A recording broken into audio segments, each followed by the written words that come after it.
2.2 Las mentiras de la historia. Si ya no quedan guanches. Terminada la conquista, la sociedad que existía antes quedó profundamente alterada, la población guanche se vio obligada a adoptar una nueva religión, lengua, nombres, apellidos, modo de vida, etc. Han tratado de inculcarnos la falsa creencia del exterminio de los antiguos canarios. Numerosos cronistas y autores como Tomás Marín y Cubas, Historia de las 7 Islas de Canaria, Leonardo Torriani, Descripción de las Islas Canarias, Abreu Galindo, Historia de la Conquista de las 7 Islas de Canaria, Viera y Clavijo, Noticias de la Historia General de las Islas Canarias, Agustín Millares Torres, Historia General de las Islas Canarias, Fray Alonso de Espinosa, Historia de Nuestra Señora de Candelaria, dejaron testimonio de la supervivencia de los guanches tras la conquista. En innumerables documentos se recoge el origen guanche de la población, como el del censo realizado por la Inquisición en el año 1504, así como numerosos registros notariales, ordenanzas, testamentos, cartas dotales, compraventas, etc. Unos ejemplos: en 1568, Juan Luis, natural de Tenerife, Juan de Regla, también guanche, Marcos Rodríguez, igualmente guanche, los guanches de 100 años Hernando Delgado y Rodrigo Hernández, Pedro González, también guanche. Así como el documento fechado en La Orotava el 31 de diciembre de 1588, compareció Pedro Hernández en nombre de Francisco Hernández, Juan Fernández, Luis Rodríguez, Francisco González, el capitán Pedro Rodríguez, Salvador González, Alonso Rodríguez, Juan Rodríguez, Diego Díaz de Vera, Antón Sánchez, Andrés Hernández, Lázaro Sánchez, Rodrigo Martín y los demás sus consortes, todos guanches naturales de Candelaria. En La Laguna, el 2 de febrero de 1601, otorgan poder a Lázaro Sánchez, en representación de Juan Gaspar, Francisco González, Pedro Delgado, Juan de Torres, Pedro Martín, Bastián Hernández, Francisco González el Mozo, Pedro Díaz, Amador González, el bachiller Luis García, Antón García, Diego de Torres, Juan de Torres, Francisco de Torres, Gaspar Díaz, otro Luis García, por los demás naturales, guanches.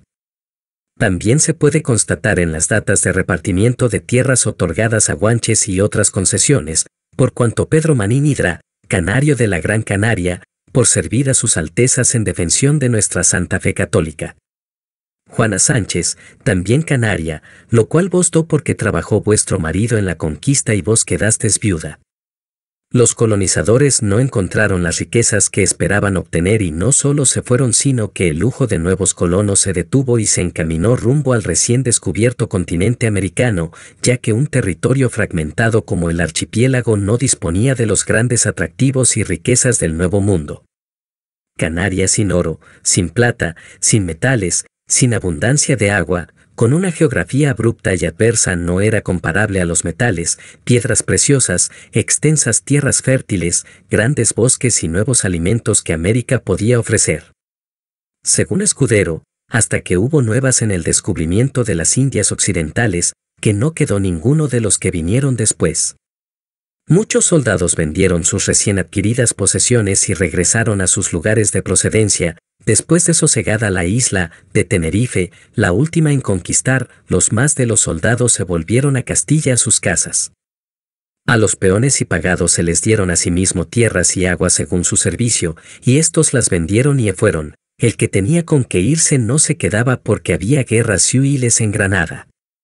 Hay que tener en cuenta también el fenómeno del retorno, ya que la gran mayoría de los guanches vendidos como esclavos en los mercados de Sevilla y Valencia, conocidos como lotes blancos, acabaron regresando a su tierra natal con los años.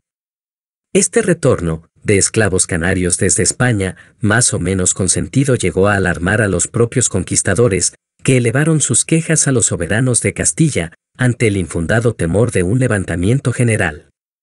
Comisiona a los obispos de Málaga y Canaria para que pongan en libertad, por su condición de cristianos, a las mujeres y niños cautivos en La Gomera y vendidos como esclavos en Castilla y Aragón, por Pedro de Vera, gobernador de Gran Canaria, y Beatriz de Bobadilla. De la población canaria tras la conquista, unos pocos eran los colonizadores y el resto de la población era guanche. Esa población no desapareció, sino que sufrió un proceso de aculturación, simplemente se castellanizó y cristianizó. Y luego fueron todos los canarios bautizados y cristianos, y los principales conquistadores fueron sus padrinos. La población aborigen canaria quedó en mayoría con respecto a los colonizadores europeos. Según Dominique Joseph Wolfel, en el siglo XVI al menos la mitad de la población de Gran Canaria, 10.000 habitantes, era aborigen, sin contar los mestizos entre canarios y europeos, pues muy pocos traían mujeres. En el caso de Tenerife, según el mismo autor, también se puede afirmar que, en el siglo XVI, 3/4 partes de la población de Tenerife era de origen guanche. Numerosos estudios antropológicos y pruebas científicas atestiguan la pervivencia de los antiguos canarios en la población canaria actual.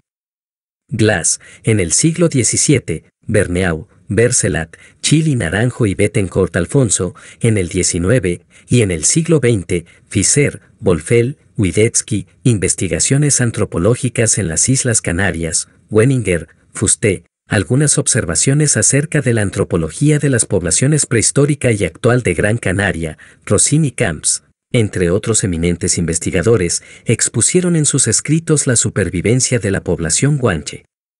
La Sociedad Europea de Genética Humana ha revelado en su publicación oficial Revista Europea de Genética Humana, un estudio, Ancient mtDNA Analysis and the Origin of the Guanches, donde demuestra la pervivencia guanche en la población actual a través del ADN mitocondrial.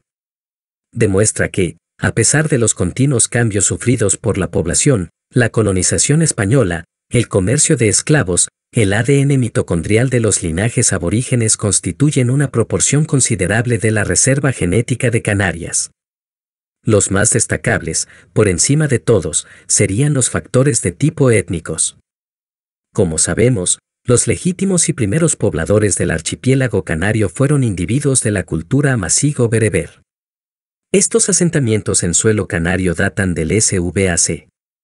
Hubo asentamientos en todas las islas, con un desarrollo cultural, social, económico y religioso propio de esta cultura, aunque existieran ciertas variaciones de estas manifestaciones de una isla a otra.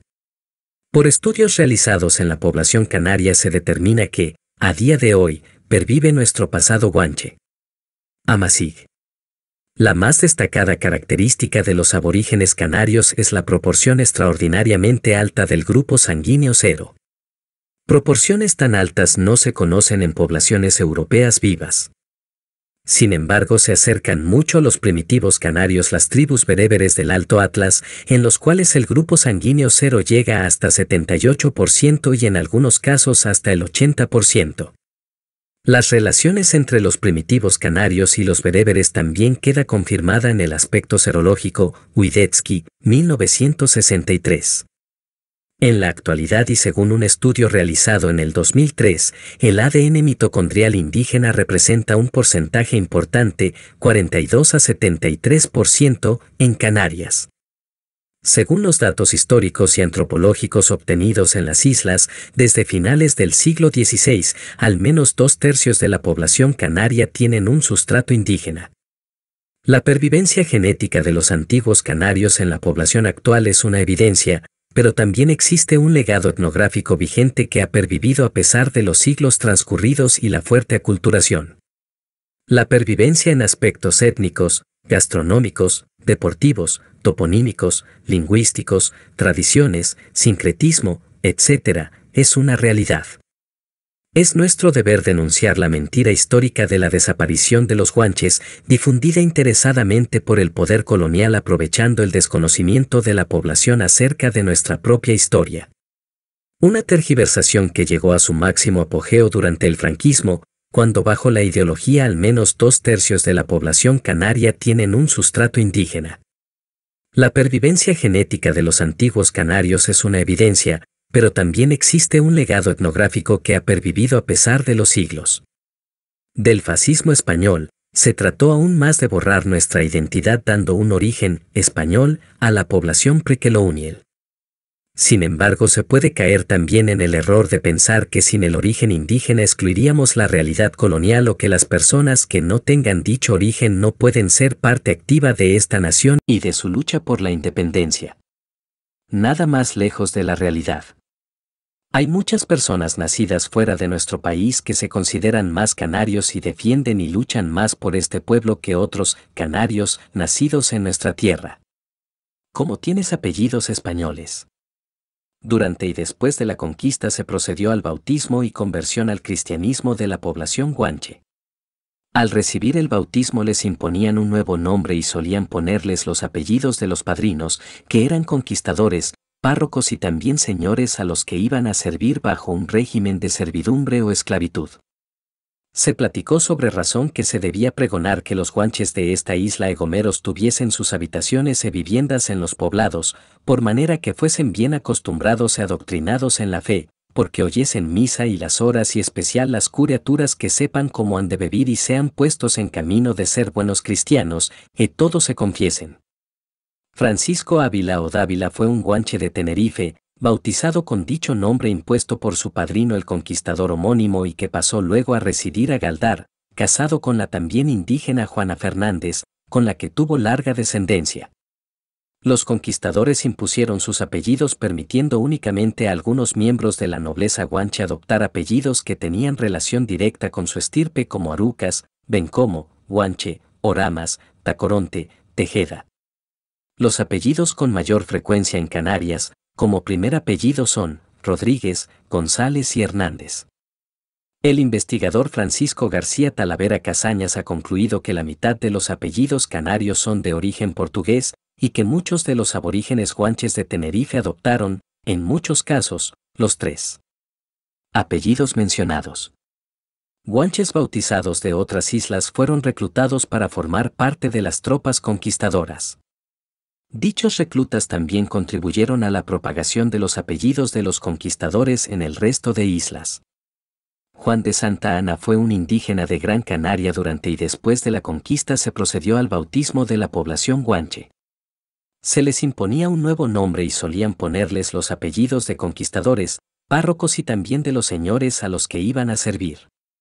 Bautizado, que como peón de la compañía de Maninidra estuvo en la conquista de Tenerife, donde luego obtuvo unas datas por la Orotava y la Laguna y también hubo otro indígena gran canario en la misma compañía llamado Roque de Santana. La procedencia de los apellidos implantados actualmente en Canarias es diversa, destacando la influencia portuguesa, Abreu, Acosta, Padrón, Delgado, aunque también hay aportes de apellidos procedentes de Francia, Bettencourt, con sus numerosas variantes, Melián, Perdomo, Génova, Casanova, Ponte, Lercaro, o Flandes, Tonís, Monteverde, Bandama, entre otros. Los portugueses, excluidos de las nuevas tierras americanas como extranjeros y admitidos sin trabas en Canarias, suplieron en estas islas la falta de brazos castellanos, estos últimos embarcados en la conquista y colonización de América repitiendo en aquellas tierras los mismos procedimientos llevados a cabo en Canarias. Por último apuntar que filipinos e hispanoamericanos tienen apellidos españoles, herencia de su etapa colonial y no por ello deben ser considerados españoles. 2.3. Las mentiras del miedo nos invadiría cualquiera. Existe la creencia popular, por supuesto implantada por el Estado español, de que en el caso de que Canarias obtuviera la independencia, se correría el riesgo de sufrir la agresión de cualquier potencia extranjera. Una afirmación carente de cualquier tipo de certeza y de base lógica, propia de otros tiempos en los que la población canaria era manipulada aprovechando la falta de formación de nuestro pueblo. Hay que partir de la base que desde el primer instante que Canarias pasase a ser una nación independiente de pleno derecho, seríamos reconocidos por los organismos internacionales. Tanto nuestro territorio, nuestro espacio aéreo y nuestro espacio marítimo estarían perfectamente delimitados y protegidos por la legislación internacional. Por otra parte, hay que tener en cuenta que Canarias contaría con unas fuerzas armadas y unas milicias populares propias que, aunque reducidas en número, estarían perfectamente adiestradas y equipadas para las necesidades de defensa de nuestro territorio. Existen muchos países pequeños, algunos incluso menores que Canarias, tales como Malta, Cabo Verde, Luxemburgo, Estonia, y un largo etcétera, que con unos recursos económicos similares o inferiores a los que tendríamos en una Canarias independiente, son capaces de mantener ejércitos mejor preparados que el que actualmente mantiene España en nuestra tierra, que ni mucho menos está capacitado para repeler con garantías una invasión ni ataques de ningún tipo. También hay que tener en cuenta que hoy en día una invasión ya no es rentable para casi ningún país del mundo, dado que los perjuicios económicos derivados de las condenas y sanciones de los organismos internacionales serían mayores que los beneficios. Además, nuestra posición geográfica y nuestro desarrollo económico generarían acuerdos, convenios y alianzas estratégicas con otras naciones. El verdadero riesgo de invasión lo padecemos ahora, siendo parte del Estado español al igual que el Sáhara, que fue invadido antes de obtener la independencia tras el vergonzoso acuerdo tripartito de Madrid por el que España vendía el Sáhara a Marruecos y Mauritania con el montaje de la Marcha Verde, pasando por encima de las resoluciones de la ONU que contemplaban el derecho de autodeterminación del Sáhara Occidental, estando el verdadero riesgo de invasión lo padecemos ahora, siendo parte del Estado español al igual que el Sáhara, que fue invadido, previa venta de España, antes de obtener la independencia. Aún en la actualidad la situación sin resolverse. Los saharauis saben muy bien que pertenecer a España no es garantía de seguridad, sino más bien de desasosiego e inquietud al existir el precedente y por tanto la posibilidad de que nos acaben vendiendo al mejor postor. En la venta de territorios a potencias extranjeras, España cuenta con un extenso currículum. Además del reciente caso del Sáhara, también están Cuba, Puerto Rico, Filipinas, la isla de Guam, las Islas Marianas, las Islas Carolinas. El miedo a una invasión por parte de una potencia extranjera es una posibilidad siendo propiedad de España. Pero pierde sentido con la independencia, por lo que se hace necesario que, cuanto antes, obtengamos el estatus político de país independiente asentando nuestra soberanía en el derecho internacional y en nuestras propias Fuerzas Armadas. Periódico de 1975 destacando la firmeza española tan solo días antes de vender el Sáhara. Somos demasiado pequeños. Canarias es superior en superficie, 7.446 kilómetros cuadrados, y en territorio marítimo a muchos países, como por ejemplo Brunei, Cabo Verde, Trinidad y Tobago, Luxemburgo, Andorra, Seychelles, Malta, Singapur, etc. El siglo XXI es el siglo de los pequeños estados, dado que el número de estos es muy superior a los medianos o grandes, y esta mayoría les da un papel más protagonista en el ámbito internacional a la hora de hacer un frente común en asuntos o temas de su propio interés. Un estado de extensión reducida, en términos de administración del mismo, siempre será mucho más eficiente y rentable para sus ciudadanos que un territorio gobernado desde una metrópoli a miles de kilómetros de distancia. La burocracia tiende a ser menos complicada y más eficaz en pequeños países. Y no necesariamente ser pequeños quiere decir tener un PIB pequeño, tómese como ejemplo algunos estados europeos. El sector de negocios y el mercado laboral de los pequeños países se han ajustado con mayor flexibilidad a los desafíos de la economía mundial. Hasta ahora los pequeños estados han mostrado mayor crecimiento económico y una evolución más favorable del mercado laboral en comparación con los grandes. Los turistas dejarían de venir. Canarias es una potencia turística por sí misma. Nuestra posición geográfica, las excelencias de nuestro clima y nuestra orografía, la facilidad de acceso desde los países de Europa y norte de África como potenciales clientes, configuran un destino turístico que, bien gestionado, nunca pasará de moda. Por otro lado, nuestra dotación de infraestructuras de puertos y aeropuertos, enlaces terrestres, marítimos y aéreos se suman para completar un atractivo turístico que nadie podrá llevarse del archipiélago. De hecho, muchos países han dinamizado el auténtico boom turístico después de la independencia. Tal es el caso de todos nuestros vecinos geográficos, donde quizás el caso de Cabo Verde sea de lo más significativo, cuyo sector ahora parece interpretarse de los más prometedores del país, sin embargo, con una carencia de infraestructuras y experiencia de explotación que lo alejan mucho de la oferta canaria. Entre otros casos que podemos encontrar a lo largo del planeta, tenemos el de las Islas Seychelles, donde, desde la independencia en 1976, la renta per cápita ha aumentado a 7 veces el antiguo nivel de subsistencia. Un crecimiento provocado por la explotación del sector turístico, el cual emplea cerca del 30% de la mano de obra. Los atractivos turísticos de las islas seguirán estando tras la independencia. El clima, paisaje, la cercanía.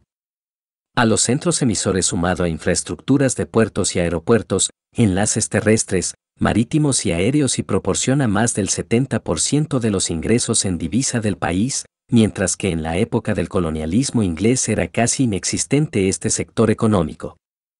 Otro caso cercano es el de Túnez, antigua colonia francesa, que obtuvo su independencia en 1956, donde el incremento en el comercio y en el turismo han sido los elementos claves para el crecimiento económico, habiéndose convertido en uno de los destinos mediterráneos de descanso preferidos del turismo europeo.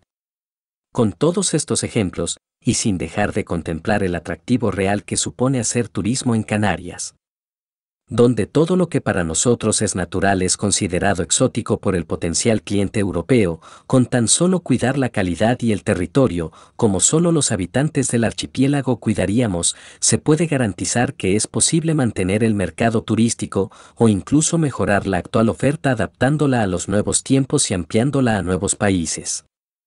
Cuestión en la que favorecería potenciar las comunicaciones y los vuelos directos, evitando el centralismo actual en el que hay que hacer escala en Madrid. La independencia tendría que venir con violencia. La independencia es una opción política que surgiría de una elección mayoritaria por parte del pueblo. Aunque a lo largo de la historia en muchos países la independencia se ha conseguido mediante acciones armadas, estas no son una condición necesaria para su obtención. Tenemos ejemplos de procesos terminados o abiertos que basan su obtención por vías pacíficas. La India, en 1947, marcó el inicio de las descolonizaciones en el mundo logrando la independencia gracias a la desobediencia civil. Después, aunque algunas colonias desarrollaran movimientos de liberación armados, otras establecerían la independencia con un pacto entre metrópoli y colonia. En 1981 obtuvo la independencia de forma pacífica Belice, además de las islas caribeñas de Antigua y Barbuda. También tenemos el caso de la división de Checoslovaquia que a partir de 1993 formarían la República Checa y Eslovaquia en un proceso pacífico de creación de nuevos estados. Pero no hay que remontarse tan atrás en el tiempo, cabe destacar que Escocia está preparando un referéndum para su independencia para el año 2014, sin que haya habido ningún tipo de conflicto armado. Otros ejemplos europeos en este sentido serían los procesos de autodeterminación de Groenlandia e Islas Feroe. Estos y otros casos confirman que la violencia no es una condición necesaria para conseguir la independencia, es más, vemos como distintas regiones que utilizaban estos métodos para conseguir la independencia dan un giro hacia vías pacíficas y democráticas, como en el caso de Irlanda del Norte y el País Vasco. Países europeos como Escocia, ocupado por el Reino Unido o Groenlandia e Islas Feroe, ahora bajo la administración danesa, celebrarán, en los próximos años, referéndums para decidir, pacíficamente, sobre su independencia. Sin embargo, podríamos hablar de la violencia que es ejercida durante la dependencia de una colonia, como es el caso de Canarias.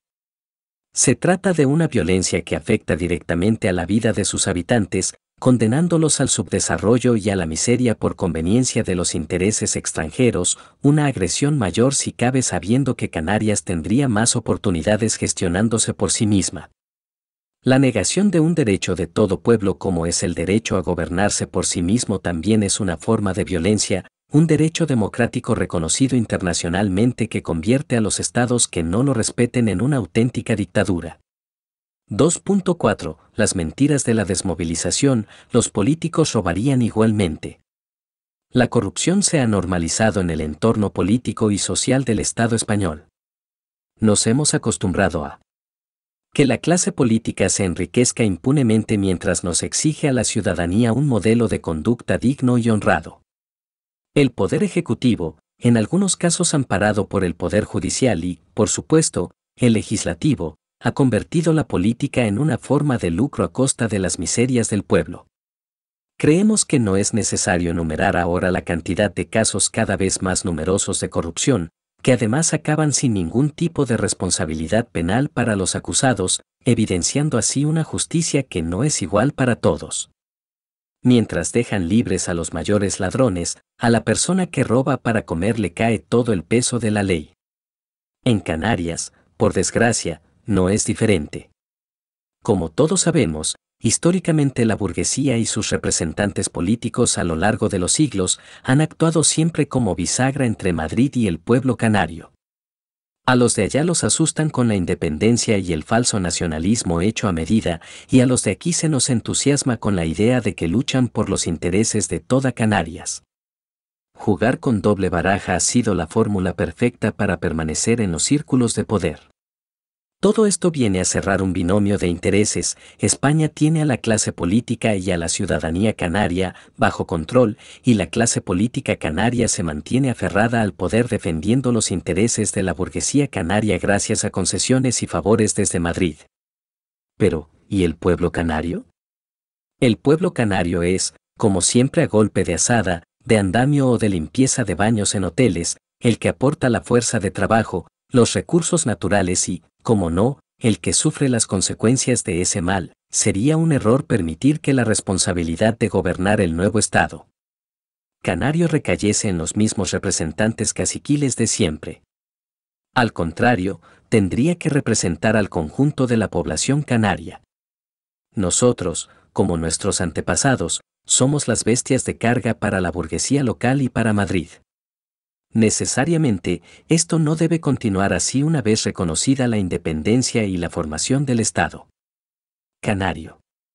Dependiendo de cómo se gestione ese proceso por parte de la sociedad canaria y del grado de implicación de los trabajadores, el resultado será un modelo político u otro. Es más, sería el mayor error que pudiéramos cometer si la responsabilidad de gobernar el nuevo Estado canario recayese en los mismos representantes caciquiles de siempre o de sus herederos. Entendemos que el nuevo Estado canario tiene que representar a la población canaria. Y para ello, primero la lucha de liberación y luego el gobierno resultante deben basarse en la participación directa y activa de la población canaria en la vida pública. El gobierno y el poder no deben ser exclusividad de las clases más acomodadas. Debe ser el pueblo en su conjunto quien gestione los recursos de su país, quien administre su país y quien gobierne en su país. Este modelo político es el que realmente garantizaría transparencia y justicia social. En cualquier caso, todo esto no es posible sin una profunda reforma social y, consecuentemente, política. Pero, ¿cómo se inicia esta reforma social y política? El único camino para ello es la formación e información del pueblo, de tal manera que llegado el momento esté capacitado para gobernarse a sí mismo. La independencia de nuestro país tiene que ser el comienzo de una nueva etapa social y política. Una etapa en la que el pueblo canario debe asumir la responsabilidad de gobernar por primera vez su país. Una etapa en la que el gobierno esté al servicio del pueblo y no el pueblo al servicio del gobierno. Más fronteras en un mundo cada vez más globalizado. Muchas veces acusan al independentismo de tratar de crear fronteras o barreras que nos separen o aíslen de los demás pueblos del mundo, pero no nos damos cuenta de que es precisamente ahora cuando estamos aislados. Somos el archipiélago más cercano al continente africano, incluso más que Cabo Verde, solo estamos a 95 kilómetros. Es decir, Canarias es un archipiélago africano, y sin embargo tenemos más contacto con países a miles de kilómetros que con nuestros vecinos. Este aislamiento en el que vivimos con respecto a nuestro entorno geográfico es la consecuencia de no tener la capacidad para relacionarnos libremente y según nuestros intereses con el mundo. La independencia no nos va a cerrar al mundo, solo significa que los canarios nos gobernaremos a nosotros mismos. Con la soberanía para organizar nuestra economía y nuestra sociedad según lo conveniente para la mayoría de los canarios. También nos da la oportunidad de abrirnos al mundo con nuestra propia identidad como pueblo, de aportar algo al mundo y dejar de tener una actitud pasiva con respecto al proceso de globalización, en el que hasta ahora no hemos aportado nada, y sin embargo,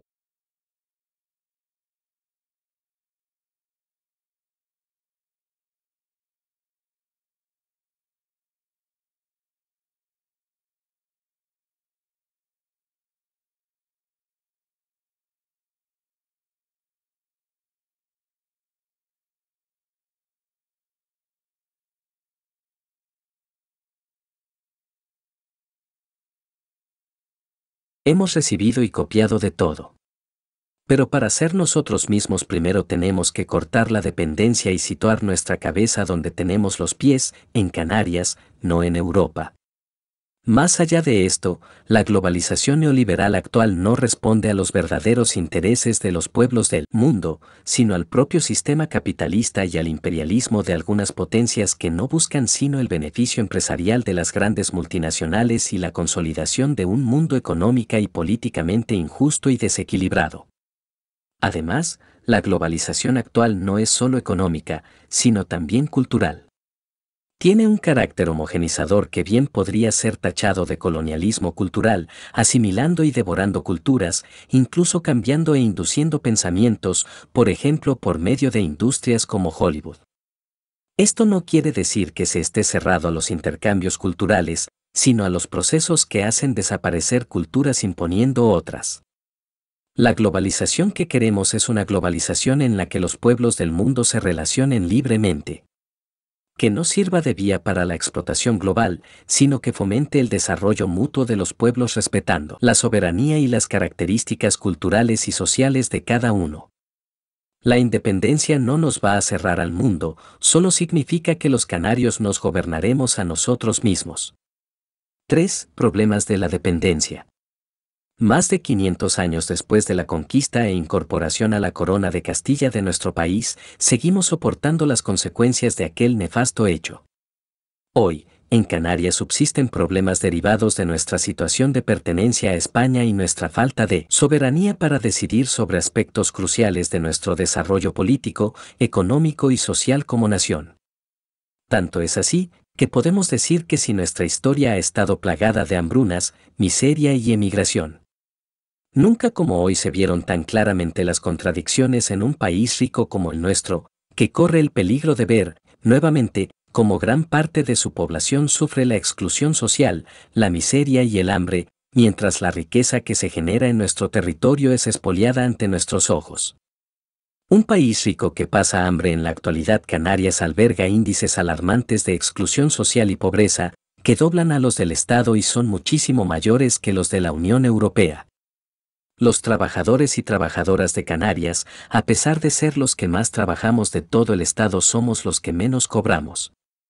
Unos 300 euros menos que la media estatal y una jornada laboral media un 8% más larga. Realizando el mismo trabajo, una persona que desarrolle su labor en Canarias cobra menos que en España, con un salario de hasta el 20% menos y con elevados índices de precariedad laboral, un 40% de la población activa, con la consiguiente falta de derechos, inseguridad, accidentes y enfermedades, trabajadores con empleos de bajo salario y población ocupada con contratos temporales. Pero no solo los salarios, también las pensiones contributivas se sitúan en unos 90 euros por debajo de la media estatal. El 65,8% de las personas asalariadas en nuestro país cobran menos de 1.000 euros mensuales. Todo esto parte de soportar uno de los mayores índices de desempleo de toda la Unión Europea, que alcanza al 35% de la población activa, más del 55% de paro juvenil, y con un 60% de parados y paradas de larga duración. El 16% de los hogares tienen a todos sus miembros activos en paro. Esta situación límite para una gran cantidad de familias canarias convive con una escandalosa situación de desigualdad en la que, según datos de la agencia tributaria, un 0,2% de la población posee un 80% de la riqueza, propiedades, volumen de negocio y capital en bancos. La grave situación de muchas familias canarias convive con una escandalosa desigualdad social en la que, Según la agencia tributaria, un 0,2%, unas 4.000 personas, posee un 80% de la riqueza de nuestro país. O sea, que unas 4.000 personas, de una población de 2 millones y pico, controlan el 80% de la riqueza en Canarias, mientras unas 900.000 se sitúan en los límites de la pobreza moderada o severa. Un estudio realizado a principios de 2011 por la Red Canaria en Defensa del Sistema Público de Servicios Sociales, RedScan, revela que el 74,6% de la población isleña se encuentra actualmente en riesgo de exclusión social. Del total de personas que podrían caer en un estilo de vida no normalizado dentro de nuestra sociedad del bienestar, el 42,5% cuenta con ingresos, pero llegan a final de mes con dificultades, el 19,4% se encuentra en exclusión compensada, es decir, su calidad de vida es muy baja teniendo que recibir algún tipo de ayuda externa y otro 12,7% de los isleños padece una penuria severa. De acuerdo con los dos últimos casos, se obtiene que el 32,1% de los canarios no está integrado en la sociedad. Si tenemos en cuenta que a lo largo de 2011 y en 2012 la situación ha empeorado considerablemente, estamos ante unos datos alarmantes que nos colocan en una situación límite. Esta penuria económica agrava a su vez problemas derivados como el fracaso escolar, que en Canarias, con un 37%, duplica lo marcado como aceptable por la UE, o la violencia machista y el maltrato a menores, de los que Canarias posee las mayores proporciones de denuncias, superando la media en porcentaje de mujeres en situación objetiva de violencia y de maltrato a menores. Canarias también presenta los más altos indicadores de escasez o debilidad de las redes familiares, y en torno a un 15% de la población canaria mayor de 65 años vive sola. Esta situación de desintegración social viene de la mano del sistema político y económico que se nos impone y no de la verdadera potencialidad económica de Canarias. Estas cifras son actuales, son las cifras de la Canarias española. Es nuestra realidad colonial. A Canarias se la empobrece, se esquiman sus recursos y se la limita en sus posibilidades, y la consecuencia es el sufrimiento de gran parte de nuestro pueblo. Un pueblo trabajador y digno al que se despoja de sus derechos y beneficios, condenándolo al desempleo y la miseria, en beneficio de otros.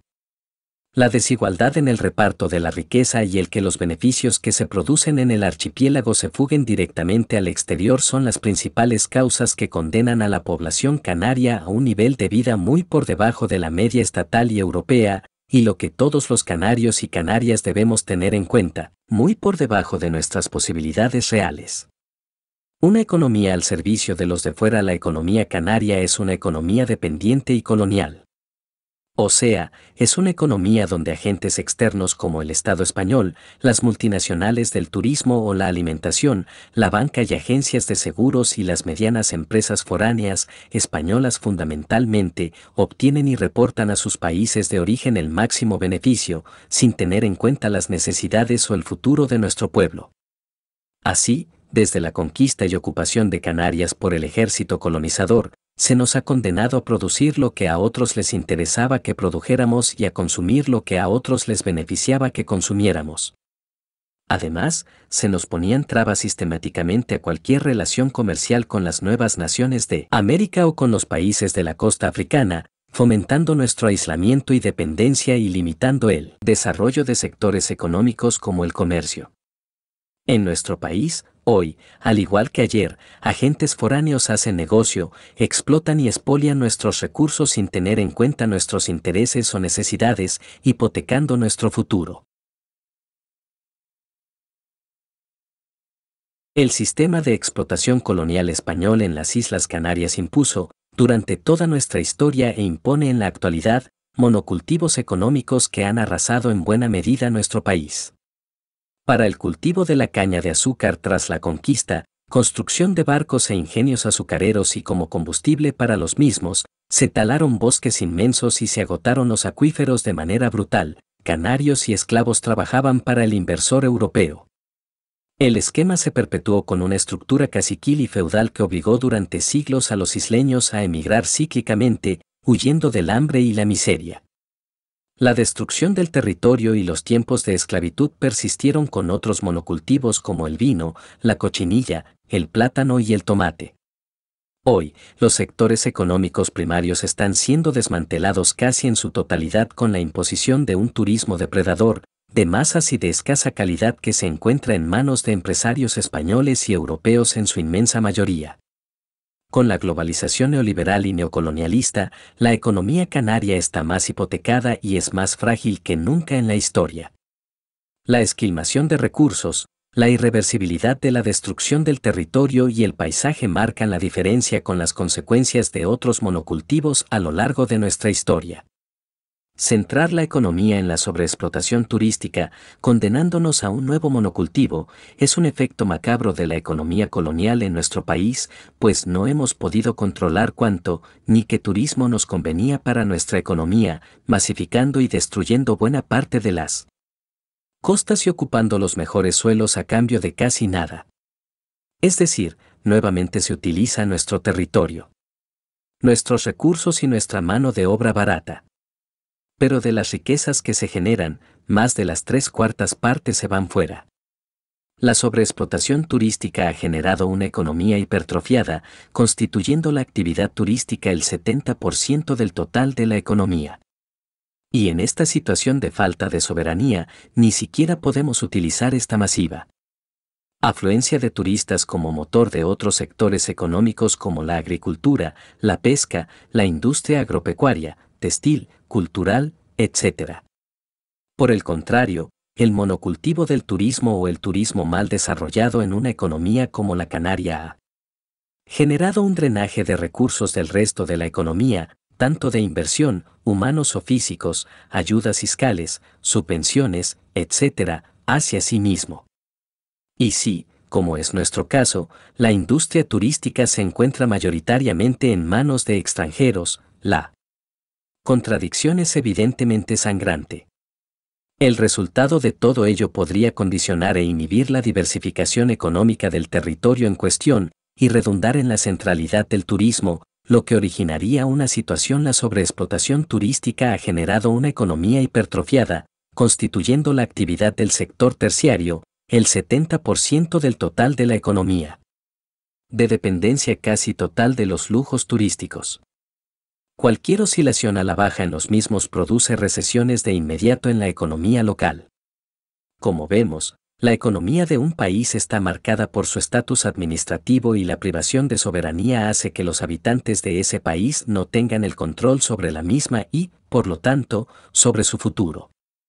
Otra característica colonial de nuestra economía es el constituirse en mercado cautivo de las empresas de la potencia administradora, en este caso, el Estado español y Europa. El control monopólico de las navieras, el interés de los importadores y la legislación española y europea hace que muchos productos elaborados en España u otros estados europeos inunden nuestro mercado, muchas veces subvencionados y compitiendo deslealmente con los emigrantes canarios. Una imagen demasiadas veces repetida en nuestra historia. Somos el sexto cliente de España, con un montante de venta que ronda los 10.000 millones de euros anuales, además de los miles de millones de euros de facturación de las pequeñas y medianas empresas españolas que operan en nuestro territorio. A esto hay que añadir los suculentos beneficios de las grandes empresas de seguros, banca, turismo, telecomunicaciones, alimentación, servicios u obras públicas, infraestructura, suministradoras de agua, recogida de basura, jardinería, etc. En una actividad de vital importancia para la economía de un archipiélago como es el transporte marítimo, España, a su entrada en la Unión Europea, elaboró una disposición transitoria por el que reservaba a sus navieras el transporte marítimo entre España y Canarias hasta el año 1999. Esto favoreció el mantenimiento y fortalecimiento del histórico monopolio que, a través de las conferencias marítimas de fletes como la Copecan primero y con empresas como Belude después, mantienen las navieras españolas en Canarias y que hace que cueste más caro el flete de un contenedor desde España a Canarias que de España a Sudamérica. Además, dificulta que barcos de mayor capacidad de carga de compañías europeas o de Otros países, está vetado el transporte marítimo interno para compañías de fuera de la UE, incluyan los puertos. La economía de un país está marcada por su estatus administrativo y la privación de soberanía hace que los habitantes de ese país no tengan el control sobre la misma y, por lo tanto, sobre su futuro. Esta relación colonial que se ha mantenido durante toda nuestra historia se ha agravado en las últimas décadas. Pues desde la integración de Canarias en la Unión Europea se ha producido una importante variación en su balanza agroalimentaria, marcada principalmente por la pérdida de cuota de mercado de las producciones locales frente a las importaciones.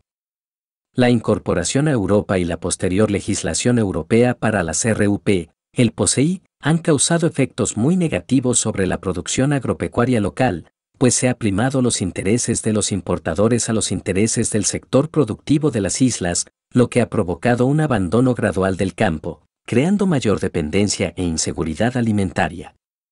Además, hay que añadir que desde los años 80 se ha producido un cambio importante en la estructura comercial en Canarias. La llegada de los grandes grupos de distribución, grandes superficies y cadenas de supermercados alteró radicalmente la comercialización de productos alimentarios en las islas hasta ese momento, ya que importan directamente el 95% de los productos que ofrecen al consumidor. Todo esto ha situado a la población del archipiélago en una delicada situación de inseguridad alimentaria, pues en Canarias apenas se produce el 10% de lo que se consume. O sea, los importadores y las grandes superficies traen de fuera el 90% de los productos que se consumen en Canarias, en muchos casos subvencionados y compitiendo deslealmente con los productores locales hasta arruinarlos. Mientras la FAO, Organización de las Naciones Unidas para la Agricultura y la Alimentación, aconseja que los pueblos se autoabastezcan en al menos un 50% de lo que consumen y mientras los productos se encarecen debido a la subida de los precios del petróleo que aumenta costos de fabricación y transporte, a los canarios se nos condena a una dependencia alimentaria crónica y a renunciar a desarrollar el sector primario, una industria agropecuaria propia y al trabajo y la riqueza que generarían en beneficio de empresas foráneas. Un caso que explica perfectamente nuestra relación económica con España y el expolio por parte de esta de nuestros recursos es la extracción de petróleo en aguas canarias por parte de la multinacional española Repsol. Nuestro pueblo no tendrá ni voz ni voto en este tema, ni mucho menos acceso a la riqueza que genere. En una situación lógica debería ser el pueblo canario quien decida si cree conveniente o no extraer petróleo en sus aguas, quien debe extraerlo, las condiciones económicas y jurídicas para el desarrollo de esa actividad económica y la administración de los recursos generados. Pero, igualmente que no es lógico que unos empresarios del turismo se instalen en nuestro país a desarrollar su actividad y contraten a la mayoría del personal de fuera, traigan en la población del archipiélago se encuentra en una delicada situación de inseguridad alimentaria pues en Canarias, en la actualidad, apenas se produce el 10% de lo que se consume. Un container desde España o Europa el 95% de los alimentos que se consumen en su hotel acaben con nuestros escasos recursos hídricos, nos dejen toneladas de basura, que no reinviertan ni un euro de los ingresos generados por su actividad en estas islas y que encima, los impuestos generados por esa actividad se tributen fuera, pues igual de ilógico es que España conceda los permisos de extracción de petróleo a una empresa sin contar para nada con los canarios, se instale en nuestro territorio, haga su actividad. No invierta ni un euro en las islas, no pague aquí sus impuestos, contrate personal cualificado extranjero para la extracción, nos deje los derrames ocasionales derivados de su actividad en el fondo marino destrozando nuestro medio natural y ponga en peligro nuestra economía. La inexistencia de soberanía de un pueblo sobre sus recursos, su economía, su territorio y su futuro es ilógica y anti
y antinatural.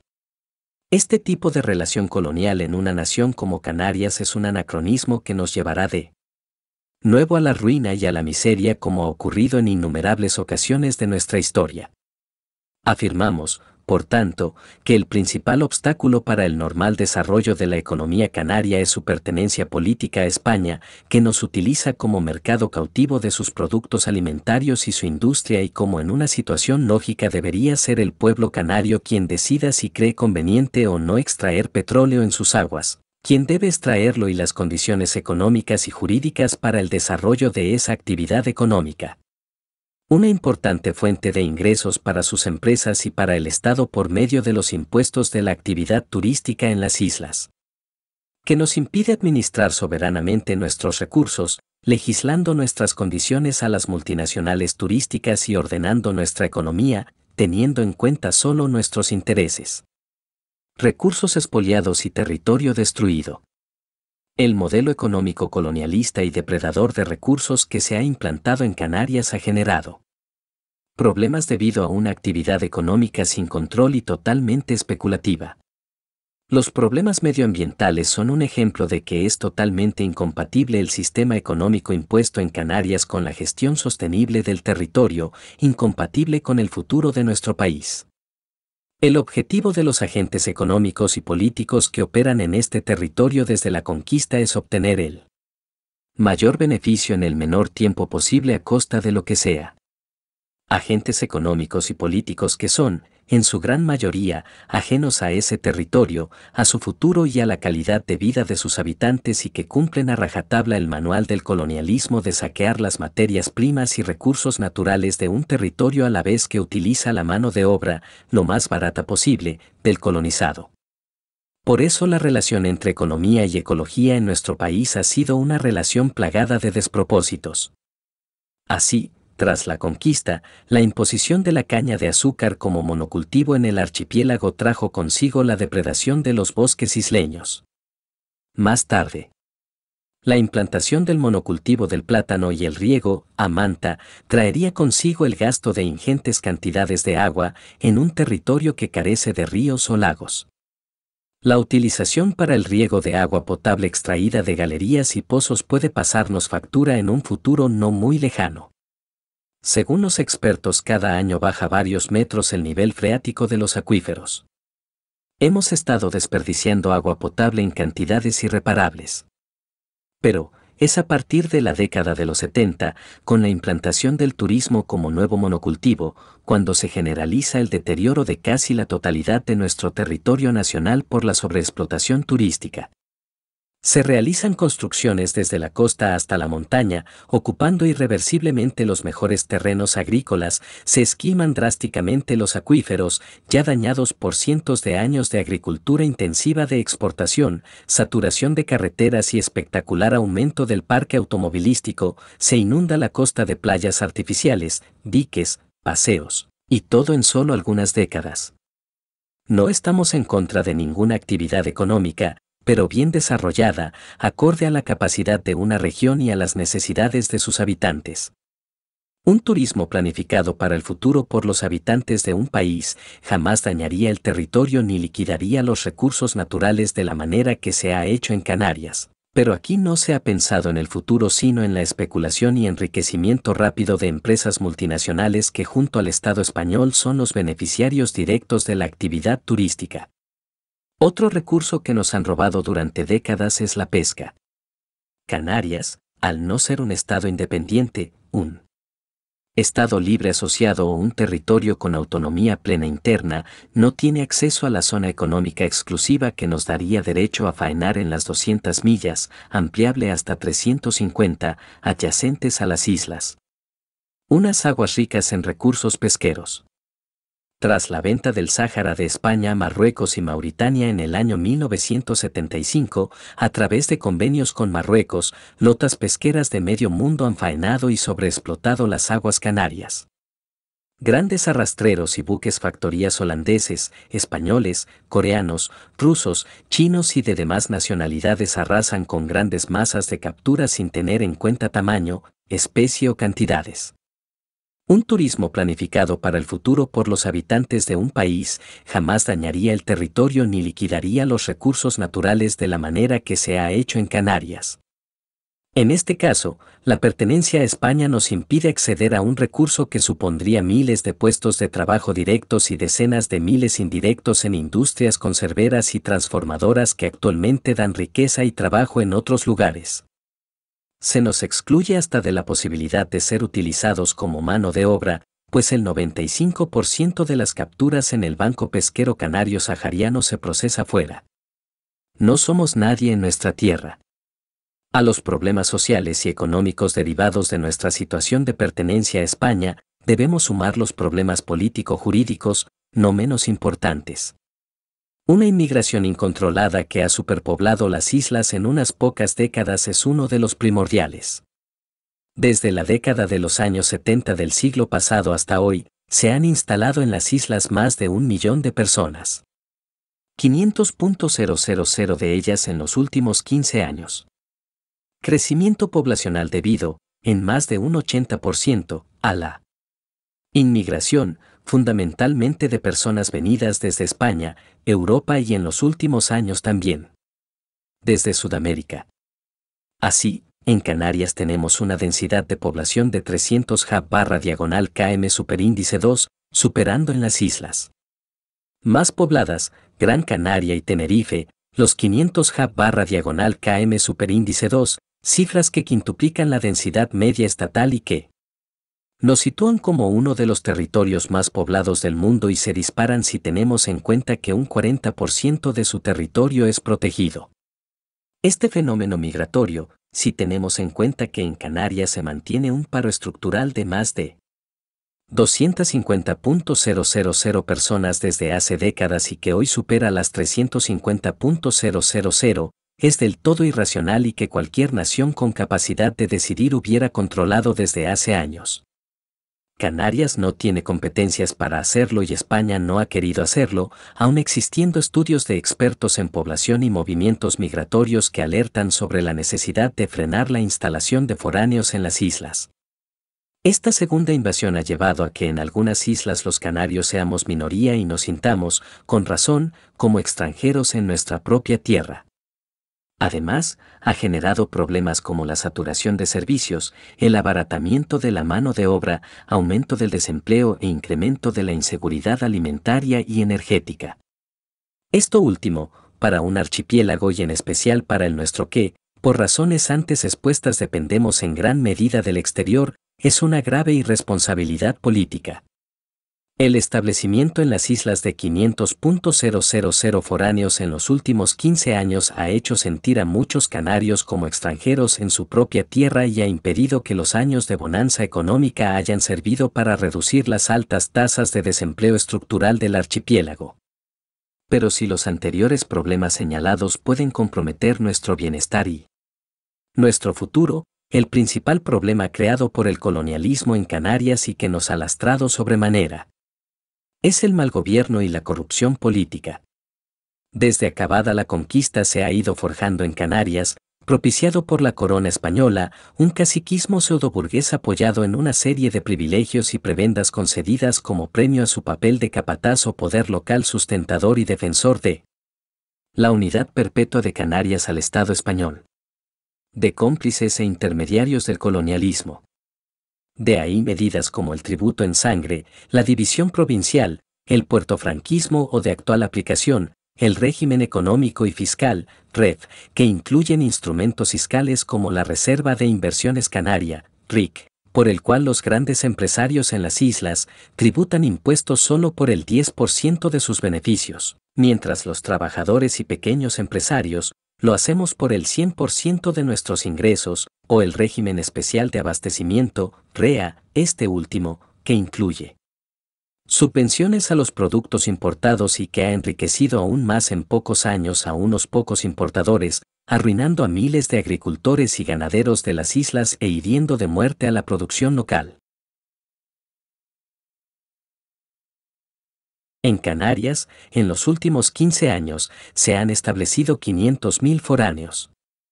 Hecho del todo irracional si tenemos en cuenta que hay 350.000 personas en paro, y del 30%, y en la pasada década nunca bajó del 10%. Los beneficios políticos y fiscales otorgados a la burguesía canaria por los distintos gobiernos españoles a lo largo de nuestra historia han supuesto la consolidación de una élite política y económica, fiel aliada de los intereses extranjeros en las islas y que, con apoyo de sus medios de comunicación, copan instituciones locales y centros de poder con partidos regionalistas e insularistas o sucursales, canarias, de los partidos españoles, además de crear una opinión pública favorable a sus intereses. Como resultado podemos ver cómo se dan en Canarias enormes desigualdades sociales y el paradójico hecho de que, según la Agencia Tributaria Española, 21 familias controlen el 8% del PIB, Producto Interior Bruto. Para poder entender el alcance real de este dato debemos tener en cuenta que el 65% de nuestro PIB representa los beneficios de las empresas extranjeras. Esta burguesía incapaz de desarrollarse económicamente por sí misma continúa amparada en el poder colonial para perpetuar sus privilegios, a la vez que sostiene el poder de su amo sobre nuestro país. Así, forman parte de su manual, a través de los siglos, las prácticas políticas corruptas y el abuso de poder contra la mayoría del pueblo. Por otra parte, la pertenencia a España nos ha llevado a haber sido arrastrados por los vientos políticos que los intereses españoles nos marcaban. A nivel internacional, nuestra política ha estado definida por los intereses económicos y políticos de España y no por los nuestros, que, muchas veces, nada tenían que ver. Guerras en las que nos sacrificamos, conflictos internacionales, económicos, políticos, diplomáticos o comerciales, que nos limitaban a comerciar con otros países competidores o enemigos de España en determinados momentos, tratados internacionales que dañaban nuestros intereses económicos, conflictos diplomáticos con naciones hermanas, humillaciones como la venta del Sáhara a Marruecos, la entrada en la OTAN en contra de la decisión de la mayoría de nuestro pueblo, etc. Pero no solo internacionalmente se pueden contabilizar múltiples atropellos a nuestro desarrollo económico y social. De peores consecuencias han sido y están siendo las decisiones en política económica y social que, elaboradas al amparo de los intereses de la banca y los poderes financieros españoles, repercuten de manera brutal en nuestras islas. Como ejemplo, las medidas de corte neoliberal adoptadas por las largas listas de espera en el Servicio Canario de Empleo son el pan nuestro de cada día el gobierno español para hacer frente a la crisis financiera, paradójicamente creada por los mismos. Beneficiarios de las medidas anticrisis empobrecen, más aún, a las familias canarias. Además, con leyes elaboradas e impuestas desde Madrid, nuestro país está siendo arrastrado por una deriva de pérdida de derechos laborales y sociales de los trabajadores en beneficio de las clases más poderosas. Otro sangrante ejemplo es la ley de costas, con su doble rasero, según se trate de la población local o de empresas turísticas. Siendo pueblos distintos, con diferentes realidades sociales, económicas, históricas y casi siempre con distintos intereses, tenemos que soportar leyes contrarias o lesivas a los nuestros por el hecho de que son aprobadas por la mayoría de un parlamento que está a más de 2.000 kilómetros de nuestra tierra. La dependencia a España hipoteca nuestro futuro, el modelo de dependencia política y económica en el que estamos inmersos agrava y magnifica problemas sociales como la pobreza, paro, desigualdades, falta de autoestima. Con leyes elaboradas e impuestas desde Madrid, nuestro país está siendo arrastrado por una deriva de pérdida de derechos laborales y sociales de los trabajadores en beneficio de las clases más poderosas. Violencia, delincuencia, fracaso escolar, analfabetismo. El pueblo canario no ha podido organizar nuestra economía ni nuestra sociedad en base a nuestros intereses y mirando por el futuro y bienestar de nuestro pueblo, sino que han sido agentes externos como el gobierno español y sus empresas los que, junto a las multinacionales, han hecho sus negocios en nuestra tierra pero de espaldas a nuestro pueblo, exportando sus beneficios y manteniéndonos como meros consumidores y mano de obra barata. Esta relación que se instaura desde la conquista con la implantación del monocultivo de la caña de azúcar para la exportación se mantiene e incluso se agrava en la actualidad con el turismo y la extracción de petróleo. La pertenencia de Canarias al Estado español es un corsé político y económico que nos ahoga y que, a pesar de que las islas cuentan con innumerables recursos y variadas posibilidades para el desarrollo económico y para lograr el bienestar del conjunto de la sociedad isleña, mantiene a cientos de miles de personas en una situación crítica de pobreza y exclusión social. La pertenencia de Canarias al Estado español es un corsé político y económico que nos ahoga y que mantiene a cientos de miles de personas en una situación crítica de pobreza y exclusión social.